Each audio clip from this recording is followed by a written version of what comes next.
Alam niyo ba na pwede kayong maging part owner at shareholder ng mga malalaking kumpanya sa Pilipinas? Tulad nito, sa pamamagitan ng pag-i-invest sa stock market. May dalawang paraan para kumita ang iyong pera sa stock market. Una, sa pamamagitan ng dividends. Pangalawa, pagtaas ng presyo ng shares or tinatawag na price appreciation.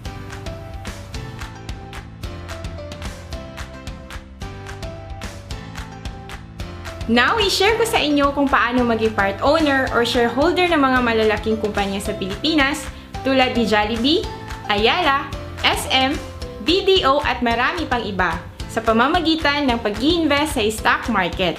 Sa halagang 5,500 pesos, pwede ka nang magsimula.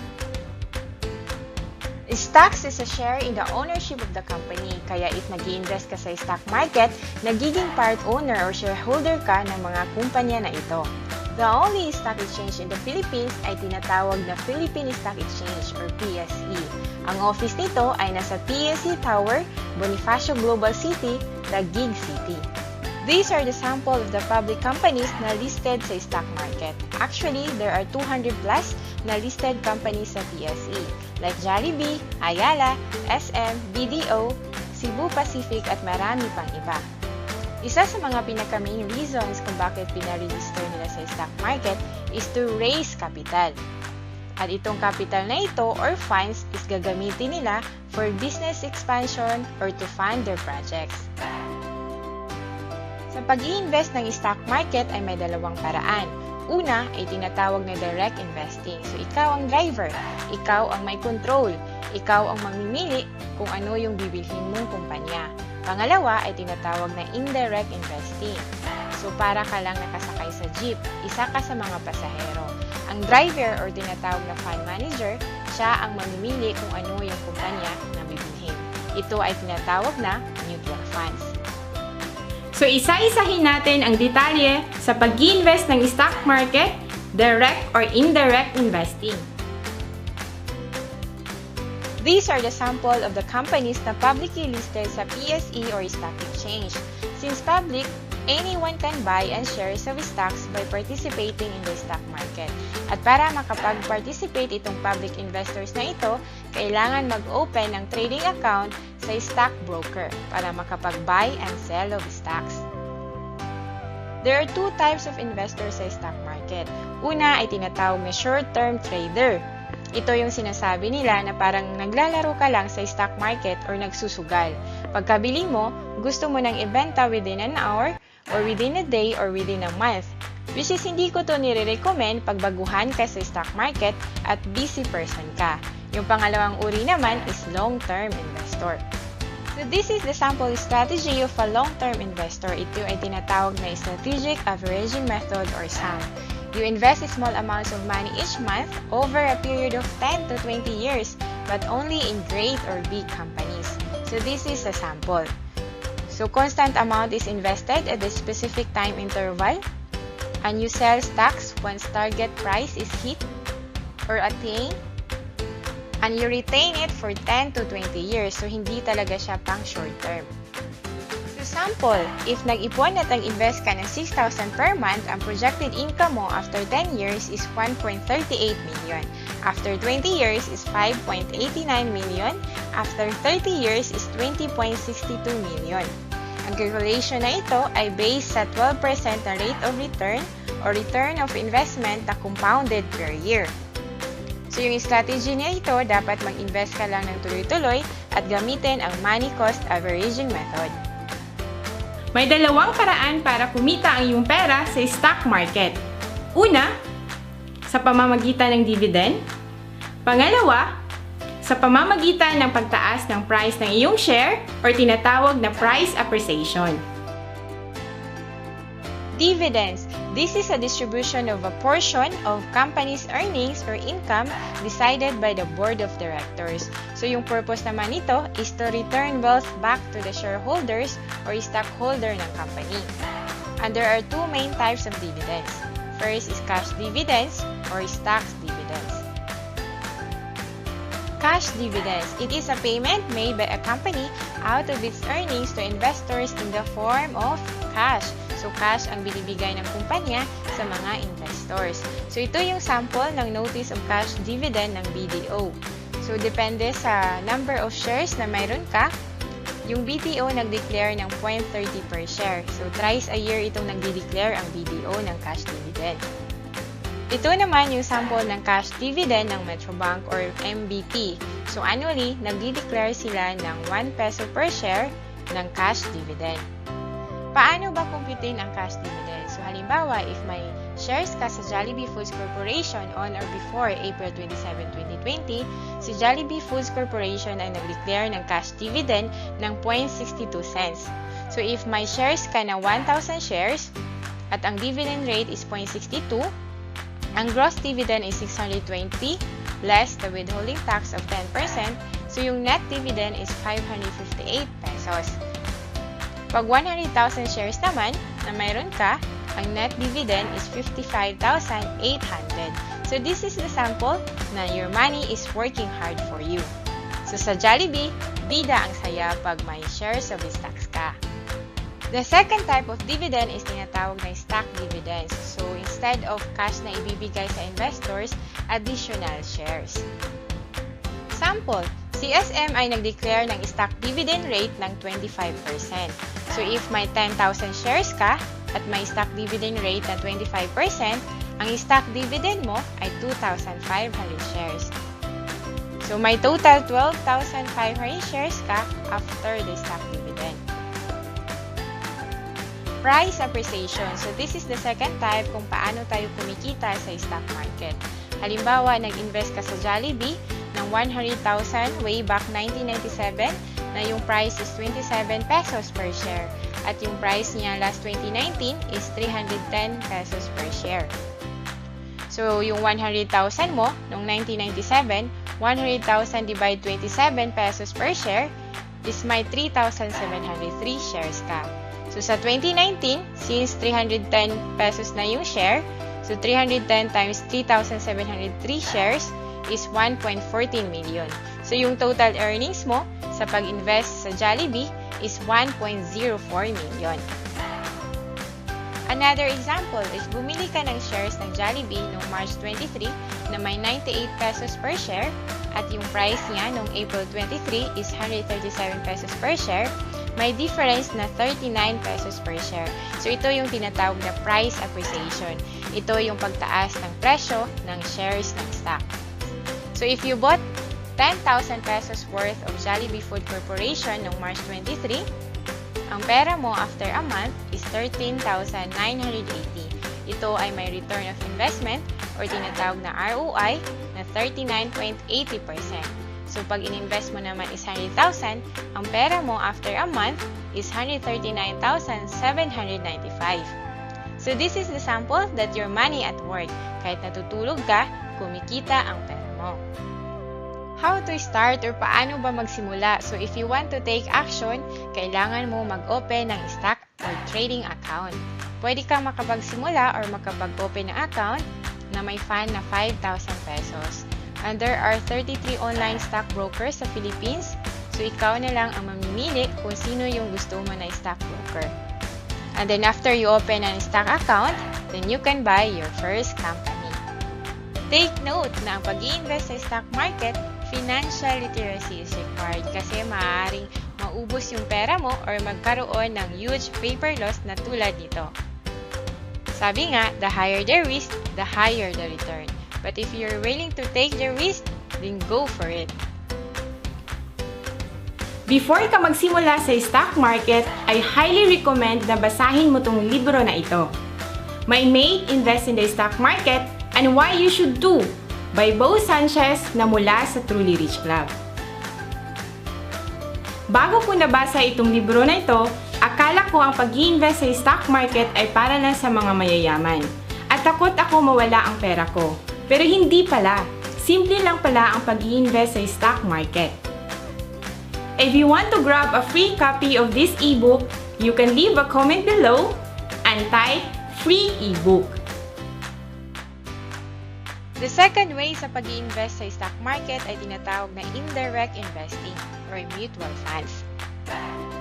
As mentioned earlier, pag direct investing, ang investor ay kailangan mag-open ng stock or trading account sa broker para makapag-buy and sell ng stocks. So ito yung tinatawag na direct investing. Pag indirect investing naman, ang investors ay kailangan mag-appoint or mag-invest sa mutual fund company para mag-manage ng kanyang stocks or kanyang funds. These are the sample mutual fund companies in the Philippines. So a mutual fund is an investment company that collects or pools investors' contribution for the purpose of investing it in different vehicles, tulad ng stocks, bonds, money market instruments, or combination. So sa mutual funds, it is a pooling of funds from different investors to mutual fund companies. So ito ay minamanage na tinatawag na fund manager. And then they are going to invest in securities or sa stocks. And then eventually, it will generate returns na tinatawag na net asset value per share.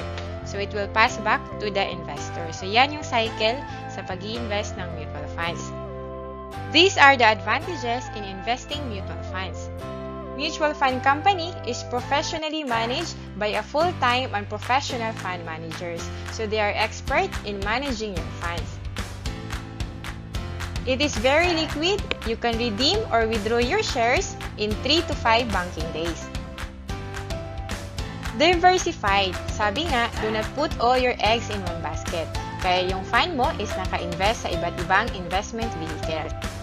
Low investment requirement. Sa mutual fund, pwede ka na makapag-open ng account ng 1,000 pesos, 100 pesos, or 5,000 pesos. Depende kung ano yung mutual fund company mo. Very transparent. You can view and access the performance of your funds online.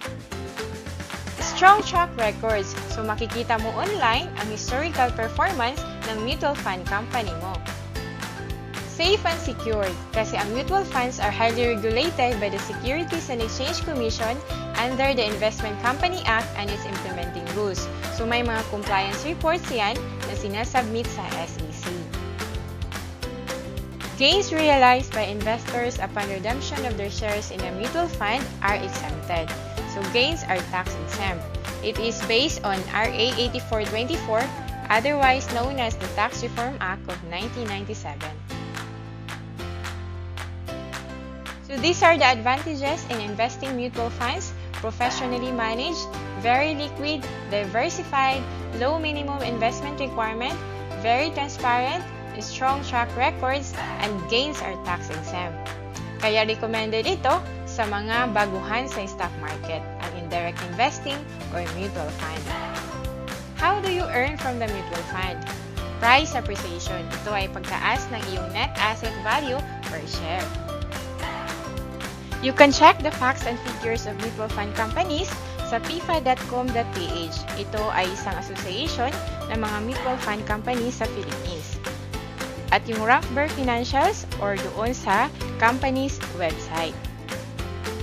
How to start investing in mutual funds? So these are the requirements. Application forms. Yung investor suitability questionnaire, ito ay pag-assess kung anong type na investor ka. 2 valid IDs and proof of deposits, at kailangan isubmit ang original signed application forms sa mga mutual fund companies. This is the other way para maging automatic mutual fund investor ka sa mutual fund companies sa halagang 5,500 pesos pag nasa Pilipinas ka or 185 euro pag nasa Europe ka. Ito ay exclusive pag IMG member ka. Kasi if member ka ng IMG, ang 1,000 pesos mo ay automatic na mutual fund investor ka sa Soldibo Fund. Si IMG Soldibo Fund ay nag-i-invest sa mga malalaking kumpanya ng Pilipinas like Ayala Land, BDO, SM, or Jollibee Foods Corporation. Kaya if nag-invest ka sa Soldibo Funds, naging part owner ka sa mga kumpanya na ito indirectly. Ang data na ito ay galing sa March 2020 Fund Fact Sheet mula sa website na ito. Sa IMG Soldibo Fund, you can top up anytime online for as low as 500 pesos. Pag member ka ng IMG, zero entry fee pag nag-i-invest ka sa top mutual fund companies. tulad ng PhilEquity, Atram, Sun Life, Sodi Bufan, sa FAMI, or sa PhilAm. So ito yung entry fee pag hindi ka member ng IMG. Nagre-range from 0.25% to 3.50%. Depende kung magkano ang ini-invest mo. Pero pag may IMG member ka, 0%. Effect of zero load entry fee. Example, nag-invest ka na 10-year PhilEquity fund ng 100,000, pag non-IMG member ka, 97,000 na lang yung fund mo dahil sa 3% na entry fee. Kaya if nag-invest ka ng 2009, ang number of shares mo is 10,830 kasi i-divide mo lang yung fund mo na 97,000 divided by the net asset value na 8.9566. Kaya yung investment value mo after 11 years, which is April 23, 2020, na may net asset value per share na 27.7879 is 300,942. I-multiply mo lang yung number of shares at yung net asset value. Kaya yung actual return is 200%. Pag IMG member ka dahil zero load, 100,000 fund mo. Kaya nung April 2009, ang number of shares mo is 11,165. 100,000 divided by the net asset value.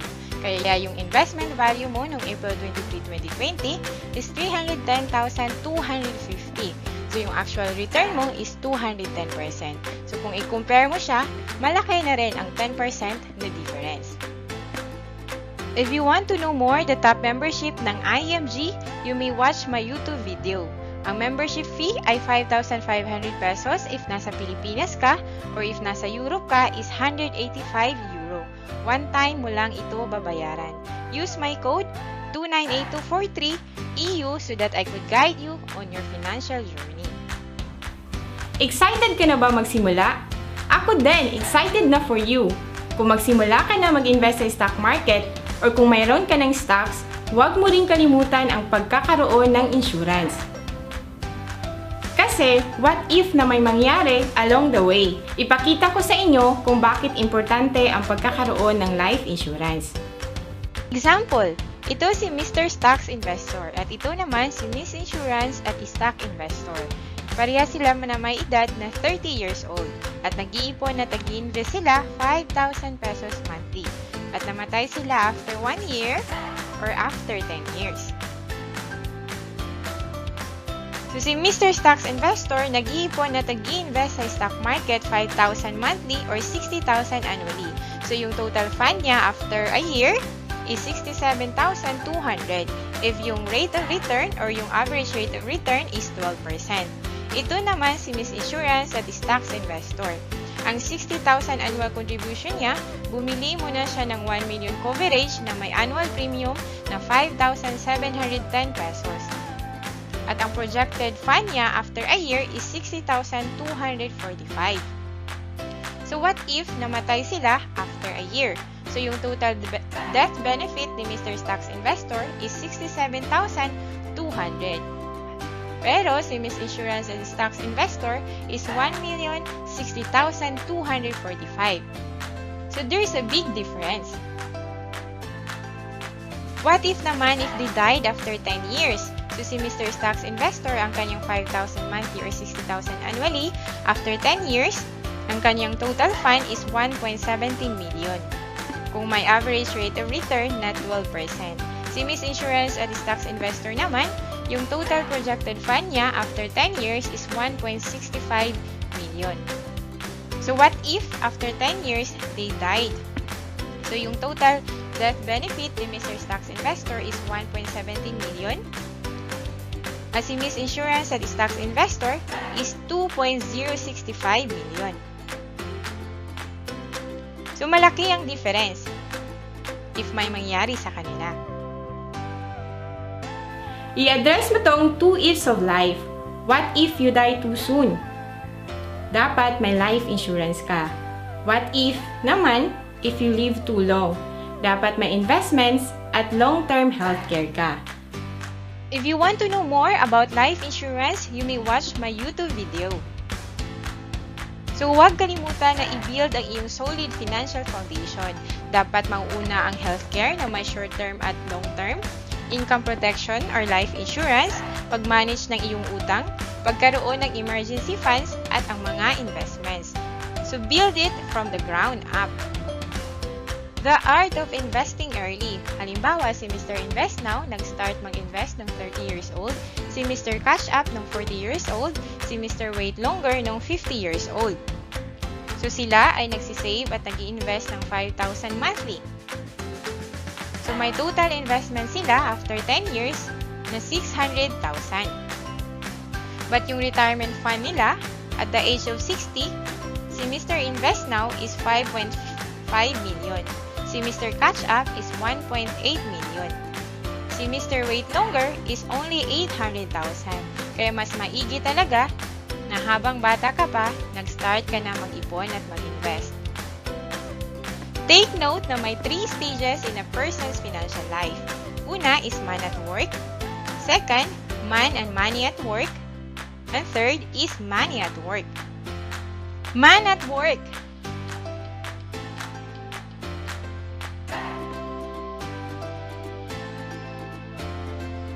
So this is the stage of one person's financial life na nagtatrabaho para kumita or magkakaroon ng salary or paycheck at the end of the month para pambayad ng bills at pang-sustain ng lifestyle.